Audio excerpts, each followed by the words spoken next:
Hola amigos de No es Solo un Animal, bienvenidos a este nuevo capítulo. Les habla Cata Rodríguez y hoy venimos con un invitado súper especial. Yo no sé si ustedes recuerden una historia de un osito, Chucho. Estamos con Luis Domingo Gómez, él es promotor y defensor de los animales. También es un académico y abogado. Tengo muchas preguntas, pero comencemos. ¿Por quién eres tú? Cuéntanos. Bueno, muchas gracias a No es Solo un Animal por la invitación, a Catalina, nuestra anfitriona, y a todo el equipo que está trabajando fuertemente por este espacio. Pues soy abogado de formación, he hecho varios estudios que no resultan muy pertinentes acá, pero relevantes sí. Desde hace unos 8 años me dedico de tiempo completo a promover y defender los derechos de los animales y efectivamente mi primer caso, el caso emblemático de entrada fue el famoso caso del oso Chucho, que se convirtió en todo un icono en el derecho no solamente colombiano sino global por ser el primer animal en ganarse un habeas corpus y no pertenecer al grupo de los simios superiores como bonobos, orangutanes, chimpancés, donde el elemento principal para otorgarles esos derechos, derecho a la libertad, como ocurrió con la chimpancé Sandra y con la orangutana Cecilia, fue la cercanía genética con nosotros los humanos. Entonces ahí empezó todo este cuento, Catalina. Bueno, Luis, cuéntanos por qué de pronto se dice que esta rama es algo sobrevalorada o pues digamos que no, hasta ahora está empezando. ¿O cómo lo ves? Pues yo tal vez creo que como todo lo novedoso en cualquier área del conocimiento o de la práctica, siempre se tiende a ser menospreciado, sobre todo por las áreas de conocimiento que están muy sobre la línea, son propensas a criticar estos nuevos movimientos o estas nuevas corrientes de abordar un tema tan sensible como los derechos de los animales. Entonces viene la reacción típica del área más cercana, que es el derecho ambiental. Entonces, y todas las ciencias que están al lado del derecho ambiental son como donde se reciben las críticas más fuertes, porque ellos quieren seguir dominando las relaciones entre los humanos y los animales, ven a los animales como parte del elemento ambiente. Entonces viene todo este tema, y ni qué decir de otras áreas del conocimiento distantes del derecho. Me refiero a la medicina veterinaria, me refiero a la ecología, me refiero a la biología y a otras áreas del conocimiento que sienten o ven en el derecho de los animales como una nueva área autónoma del derecho, una amenaza, porque hay una forma de ver los fenómenos asociados a los animales que ha sido tratado por más de un siglo de esa manera. Y entonces proponer un cambio de perspectiva, dejar de ver a los animales como cosas, asignarles algunos derechos, pues es bastante disruptivo y confronta demasiado saberes que dábamos por sentados. Bueno, y tú, Luis, ¿por qué elegiste esa rama? O sea, ¿por qué te fuiste a elegir por Uy, el es tema? una historia bastante larga desde el punto de Es que vista. resumámosla, por favor. Sí. Pero No, queremos pero saber. en concreto, yo soy de un pueblo de Santander que se llama Simacota, un ambiente muy rural, siempre una visión muy de campo. Entonces para mí los animales siempre estuvieron en mi vida. De niño soñé con ser veterinario, por muchas razones no lo Oh, hice, y me dio por ser doctor. Entonces estudié Derecho y me especialicé en temas de derechos humanos, de derecho constitucional, de derecho público, los trabajé, y llegó un momento donde en los ires y venires académicos propongo unas discusiones muy cercanas a derechos de libertad. Conozco los casos de Cecilia y de Sandra, los dos referentes a nivel de derecho comparado constitucional sobre derechos de los animales que habían sido victoriosos, habeas corpus en Argentina. Y cuando conozco el caso del oso Chucho, mi cabeza junta dos pasiones, la que tenía de pequeño por los animales, que nunca la materialicé en el estudio de una profesión como la medicina veterinaria o tal vez algo más cercano a la agronomía, y el derecho. Y en ese momento, estoy hablando del primer semestre del año 2017, encuentro que esas dos pasiones que me han acompañado en la vida se pueden juntar y ahí aparece el abogado animalista que soy hoy. Ok, pero bueno, digamos que, porque sé que muchas personas se están preguntando, ¿quién es el oso Chucho? O sea, yo recuerdo que fue, o sea, el recorderis que tengo yo es que era un osito de anteojos que, según lo que tengo entendido, estaba como en una reserva natural o en cautiverio, pero lo mandan a un zoológico. De eso me acuerdo y salió como en todo lado. Es pero una pues buena cuéntanos síntesis. qué pasó. O sea, es una buena síntesis. Es un oso de anteojos que nace en una reserva que se llama La Planada en 1994, en una camada con otros 3, y en su momento La Planada queda en Ricaurte, en el departamento de Nariño, y a través de un programa de repoblamiento del oso andino deciden enviar a Chucho y a Clarita, una de sus hermanas, a la Reserva Natural del Río Blanco en Manizales. Llegan allá en el 98, pasan los años, el programa de repoblamiento nunca se da, justamente porque pues, son hermanos y entonces hay unos problemas de genética muy fuertes, y eso no resulta. Clarita muere como en el 2008, 2009 de un cáncer de útero, queda solo Chucho. Ellos siempre estuvieron en semicautiverio, pero dentro de la reserva natural al cuidado de Corpo Caldas. La historia va a contar al final del día, así las autoridades no lo quieran reconocer, que por unos temas de expansión urbana, Chucho les empezó a molestar. Por la presencia del oso sintieron que no podían seguir construyendo más cerca de la reserva del Río Blanco y arman toda una estrategia para entregar en donación al oso Chucho. Efectivamente, el Zoológico de Barranquilla pide en donación a Chucho y Chucho es enviado en junio del 2017 en donación o disposición final, como se llama técnicamente, al Zoológico de Barranquilla.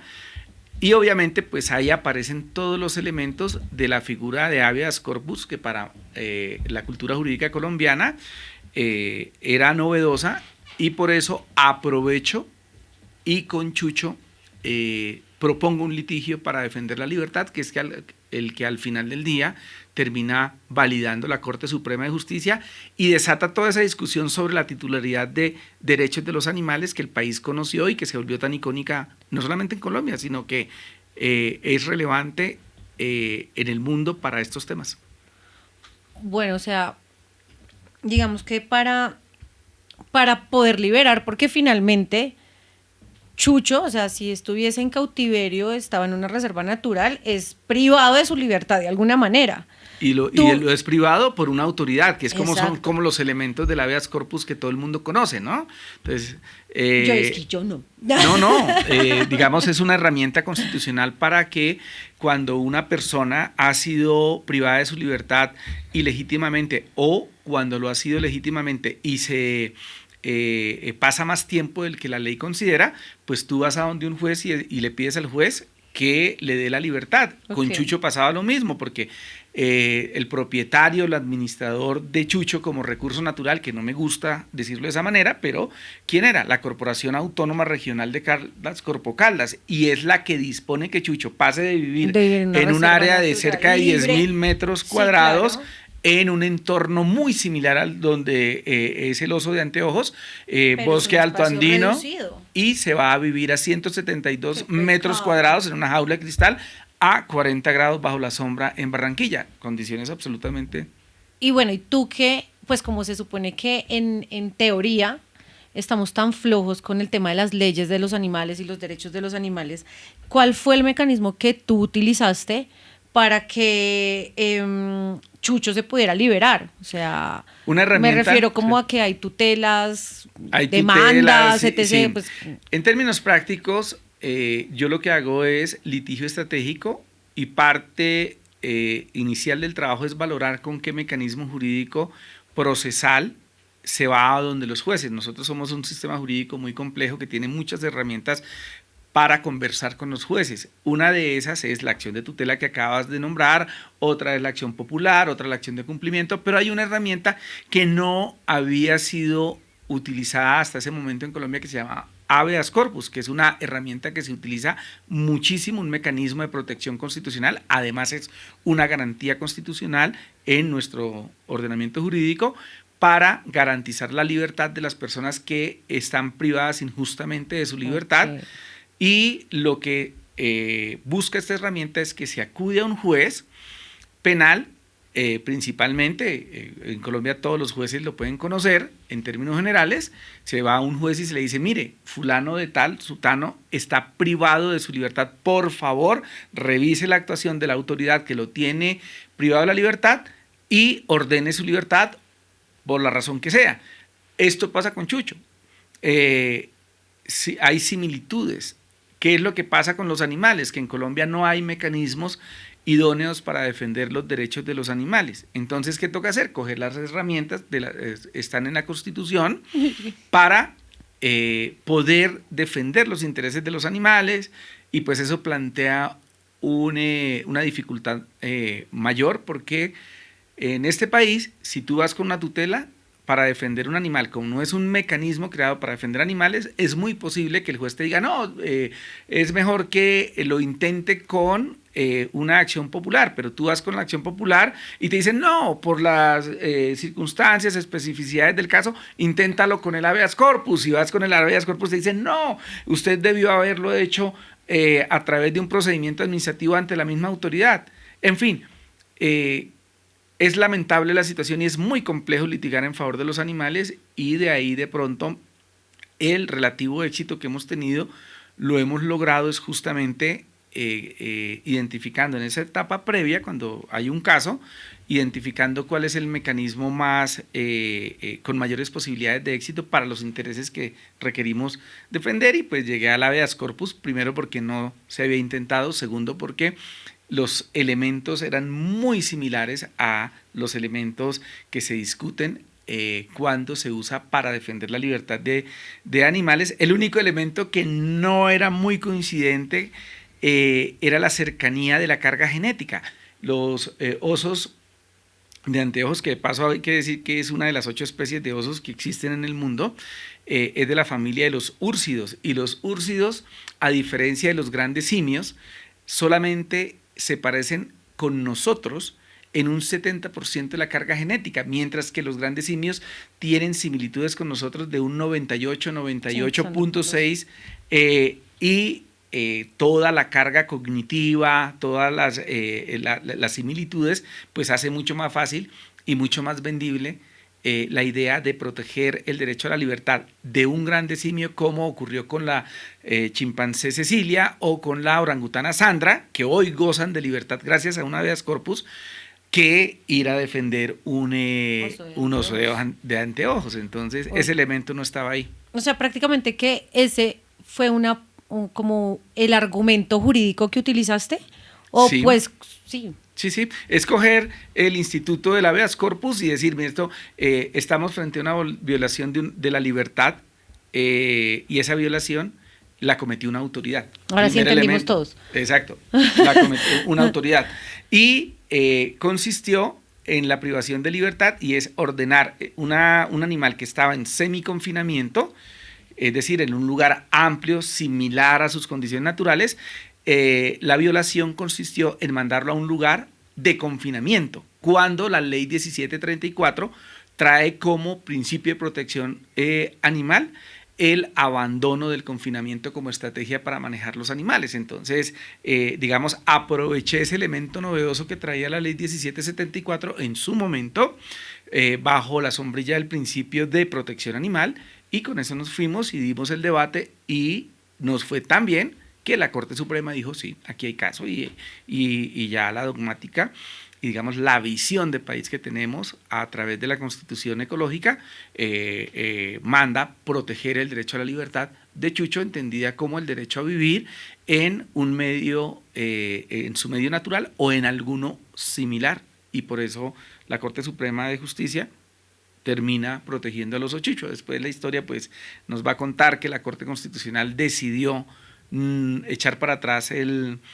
habeas corpus, pero esa es una discusión diferente, pero dogmáticamente les puedo decir que Colombia, en el concierto global de discusión de derechos de los animales, es muy importante y es muy relevante, entre otras cosas, por la pauta que marcó la Corte Suprema de Justicia al reconocerle transitoriamente esa libertad al chucho.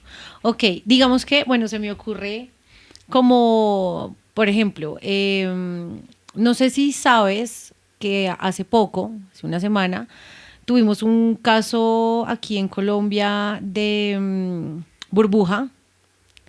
Digamos que, ¿cuál es tu punto de vista o cómo podrías tú, o sea, tú te le meterías a defender a burbuja de una u otra manera? Okay. 100%. Pero quisiera que nos dieras tu punto de vista, por ejemplo, con respecto a ese caso, que ha sido pues bastante es muy difícil, fuerte ahorita. Es muy difícil de manejar porque obviamente es un acto deplorable. No puede suceder, no puede seguir sucediendo en el país este tipo de abusos contra los animales, pero cuando uno desciende a ya las circunstancias específicas del caso, se encuentra con una realidad bastante pesada. Claro, Burbuja merece toda la protección del mundo, pero también hay un lado humano que no es muy conocido y que plantea una solución más allá de la que los hígados nos aconsejan. Claro, todos queremos ver al victimario tras las rejas, sí, claro, pero no siempre el victimario puede estar tras las rejas por muchas circunstancias, y en el caso presente, cuando uno desciende y analiza, se da cuenta que el autor de esta conducta es una persona que es un analfabeta, es un sordomudo analfabeta silvestre, es decir, una persona que no está en condición de entender ni siquiera con un traductor del lenguaje de señas. Sí, es duro. No es posible que él comprenda lo que el traductor o la persona experta en lenguaje de señas le transmite. Entonces, yo lo que me atrevería a decir en este caso puntual es: la justicia penal tiene la oportunidad, en este caso específico, de tomar una decisión que tenga en cuenta, por supuesto, el daño causado a Burbuja, pero también que tenga en cuenta la condición de la persona que cometió esa conducta. Es una persona que, entiendo, perdió a sus padres, vivía en la parte rural de Florencia, que es traído por su hermano cuando pierde a sus padres. Víctima de la violencia. Lo tiene en su casa y, es más, entiendo que con su hermano es con la única persona que puede mantener algún nivel de diálogo, y el hermano es el que medio lo entiende, pero él hoy no comprende, como lo comprendemos tú y yo, Catalina, la comisión del delito. Luego, aquí la justicia, especialmente la fiscalía, tiene un reto enorme, y quien sea el juez en la etapa de juicio, porque este caso devela la necesidad de unas penas alternativas distintas a la privación de libertad. ¿Por qué? Porque esta persona, si yo fuera fiscal, si yo fuera juez, estaría pensando la manera de imponerle como sanción principal el deber de aprender el lenguaje de señas para que comprenda, entre otras cosas, la magnitud de su acción, el reproche que merece su conducta, que lo aprenda, porque entendemos que no lo logra comprender ni dimensionar, y es un reto para la justicia. Y yo le apostaría a eso como estrategia principal: formarlo para que comprenda el nivel de rechazo sobre su conducta, pero también para que, como garantía de no repetición, y sobre todo también para que la sociedad salde una deuda que tenía con una persona que, por supuesto, también, al igual que Burbuja, pues es, en esta cadena, es una persona que requiere toda la protección constitucional. O sea, sí, reprochable la conducta, por supuesto, todos la reprochamos, sí, claro, pero hay que también tener en cuenta en qué condiciones está esa persona. Y creo que la justicia tiene que concentrarse en eso, más que en tratar de meterlo tras las rejas por los 36 meses, que por supuesto en este caso pues no se harían los elementos para que la condena fuera intramural. Ok. Bueno, y tú, digamos que como abogado, animalista, ¿sí? ¿Te puedo decir si eres animalista? Por supuesto. ¿Consideras animalista? 100%. ¿Cómo ves que estamos encaminados nosotros con respecto a las leyes en Colombia? O sea, sí hemos tenido un avance estos últimos años. ¿Cómo ves el tema? Porque yo siento que sacan y sacan y sacan leyes, pero ha sido muy difícil como empalmarlas de alguna manera. Yo creo que de alguna u otra manera el animalismo desde el Congreso ha hecho un gran trabajo. Hay leyes importantes, hay personas trabajando por construir muchos otros caminos legislativos. Sin embargo, creo que estamos fallando en dos cosas esenciales. La primera, tenemos normas muy robustas en temas de protección y bienestar animal, pero nos está fallando la pedagogía. Autoridades que tienen muchas responsabilidades a nivel nacional, a nivel departamental, a nivel municipal, para proteger los animales, pero que desconocen el detalle de esa normatividad. Ejemplo, desde 2017 se viene construyendo todo un entendimiento sobre bienestar animal en animales de producción.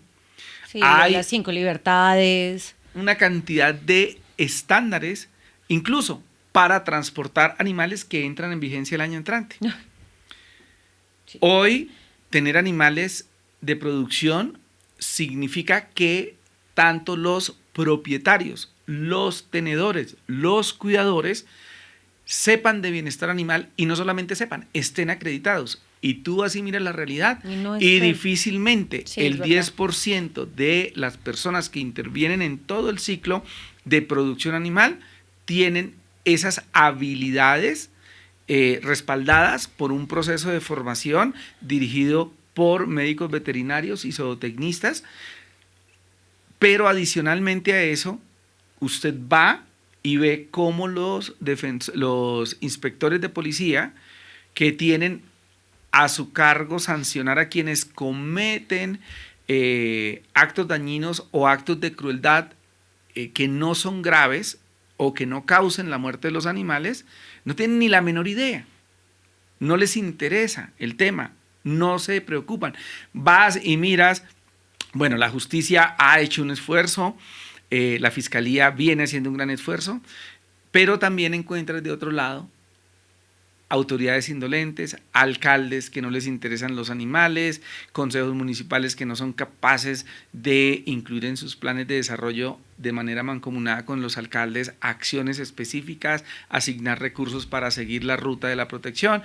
En fin, tenemos, según mis cuentas, de hecho, pronto, y aprovecho para hacer cuñas si se puede, sí, mira ya, pronto mira ya. Vamos a publicar con Tirán Loblanche una compilación de normatividad y jurisprudencia sobre la materia, y les puedo decir, sin temor a ruborizarme, que estamos hablando de un texto de más de 600 páginas donde recogemos normas de nivel nacional solamente para proteger a los animales, que regulan la gobernanza, si se me permite, de los animales en términos de bienestar y protección animal. ¿Qué es lo que podemos hacer? ¿Qué no podemos hacer? ¿Cuáles son los estándares? Etcétera, etcétera.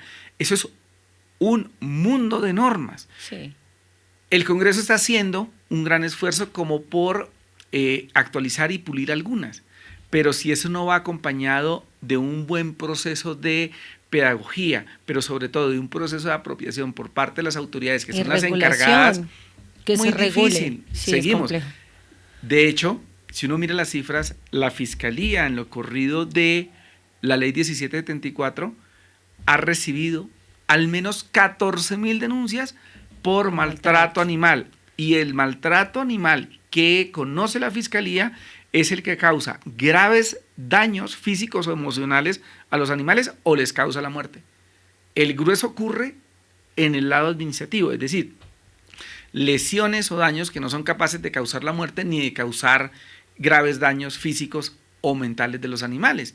¿Y eso quién lo conoce? El inspector del municipio de mi pueblo, Simacota, el inspector de policía del Distrito Capital, de Barranquilla, y no sabemos las cifras de lo que está ocurriendo a ese nivel. Medianamente conocemos lo que hace la Fiscalía, pero no conocemos lo que está pasando en un nivel mucho más ampliado a nivel local. Y eso es complejo, porque eso no le da lectura clave a los legisladores o a los tomadores de decisión sobre política pública de qué hacer, dónde ajustar, cómo corregimos de pronto alguna falencia que nos esté mostrando la aplicación de la ley. Entonces nos falta mucho ese tema, pedagogía y apropiación por parte de las autoridades para ayudar a clarificar un poco de pronto dónde el legislativo tiene que ajustar, corregir, la misma autoridad administrativa precisar, en fin. Ok, Luis, o digamos que ya finalizando, ¿tú qué le dirías como a la nueva generación? Porque afortunadamente ahorita viene una ola de todos queremos proteger, de pronto brindarle a los animales de compañía, incluso hay un movimiento grandísimo con el tema de las producciones animales con respecto a la gente que es vegetariana, vegana, que son todos, ¿sí? Me imagino que también hay en la nueva ola de abogados, ¿sí? ¿Qué les aconsejas a ellos o cómo pues decirles, vengan, esto también es interesante, esto también es chévere? Porque desafortunadamente, o no sé, yo la mayoría de las personas que les digo como me dicen, hola, mucho gusto, Catalina, soy abogado, y a qué te diga, soy penalista, soy penalista, soy penalista. O sea, no conocen otra rama. Entonces, ¿cómo de pronto invitarlos a que se unan a este movimiento, a que realmente luchen por el fortalecer las leyes acá en Colombia con respecto al bienestar y la protección animal? Pero tal vez lo que les diría es, la justicia animal llegó para quedarse, y no solamente en Colombia. Hoy la academia está Es que sí. abierta, pueden ir a España. En España hay una maestría que oferta la Universidad de Barcelona, se llama así Derecho Animal y Sociedad. En Estados Unidos hay otra maestría, la ofrece Lois and Clark en Portland, en Oregón, también Derecho Animal. La academia se está apropiando de ese conocimiento, ya lo reconoce, y efectivamente hay una corriente jurídica que está reclamando el derecho animal como una disciplina autónoma del derecho. Y ya se los decía, pues en Colombia hay, yo podría decirles perfectamente, más de 3.000 enunciados normativos que nos hablan sobre la materia, y eso requiere manejo sistematizado, especializado, y hay una cantidad de competencias asignadas en los diferentes niveles de la gestión territorial, nacional, departamental, municipal, que exigen personas preparadas de diferentes perfiles en temas de derecho animal. No solamente el abogado, sino el médico veterinario, que tiene la obligación de saber hasta dónde actuar, porque ya estamos empezando a hablar de responsabilidad médico-veterinaria. El ecólogo, que tiene que entender que las decisiones para la gobernanza de los ecosistemas tiene que tomarse en cuenta teniendo presente los intereses de los animales, y eso requiere un nutrido grupo de profesionales que estén pendientes para asesorar a los médicos veterinarios, a los ambientalistas, a los ecólogos, a los ministerios, a las alcaldías, a las gobernaciones, en fin, a todo aquel que tenga competencia y que interactúe con los animales. Yo ya no me imagino a un empresario ganadero, más allá del ruido que eso le pueda ocasionar a alguien, o a un avicultor, o a un porcicultor, o a un capricultor, a un ovinocultor, o a cualquier, incluso hasta un apicultor, porque curiosamente Colombia es el único país en el mundo que tiene un manual de bienestar animal para apis melífera. Entonces, todos estos productores requieren de asesoría profesional, porque cualquier praxis que ellos tengan que desconozca los parámetros de bienestar animal, inmediatamente los coloca en la línea o del derecho sancionatorio administrativo a través de un inspector de policía por haber cometido un acto de maltrato, o incluso administrativo en manos del Instituto Colombiano Agropecuario por la facultad que tienen de sancionatoria administrativa por no cumplir la normatividad específica de manejo de los animales, o en el peor de los casos en manos de un fiscal y de un juez penal, porque sus praxis, por más cuidadosos que hayan sido, eventualmente pueden demostrar algún tipo de dolo que los puede perfectamente poner en una audiencia. Y eso solamente lo puedo corregir ¿con qué? Con asesoría profesional. Entonces mi invitación es, hay una nueva área del derecho que es necesaria, y sobre todo es necesaria porque también nos estamos dando cuenta que gestionar la vida animal de la manera como lo hemos hecho permanentemente no está dando los resultados que esperamos. Y pensar en los animales no como un grupo o como una especie está dejando pérdidas irreversibles en la vida animal, y nos está demostrando que pensar en los animales como individuos, como seres sensibles y con un grado de mayor protección nos ayuda no solamente a preservar la especie, sino también nos ayuda a corregir prácticas crueles y aporta mucho a la pedagogía de la vida, y en fin, nos devuelve un margen de equilibrio ético a la sociedad que es necesario, pero también nos ayuda a conservar la vida animal. Entonces, mis amigos están cordialmente invitados a que piensen, especialmente los abogados, sí, a que piensen que el derecho animal tiene salida profesional, y seguro que la está teniendo. Estamos frente a un campo promisorio del derecho. Estamos fuertes. Muy fuertes. Muy fuertes. Bueno, amigos, eso es todo por hoy. Recuerden seguirnos en No es solo un animal, todas las plataformas digitales, ahí estamos. Y cuéntanos, Luis, ¿en dónde te pueden encontrar? Me encuentran en redes sociales como @domingoanimal, especialmente en Twitter, en X, hoy X, ex Twitter, hoy X, y en Instagram como @domingoanimal con doble L. Listo, gracias a todos por seguirnos y esperen más capítulos. ¡Chao! Gracias por la invitación. ¿Listo?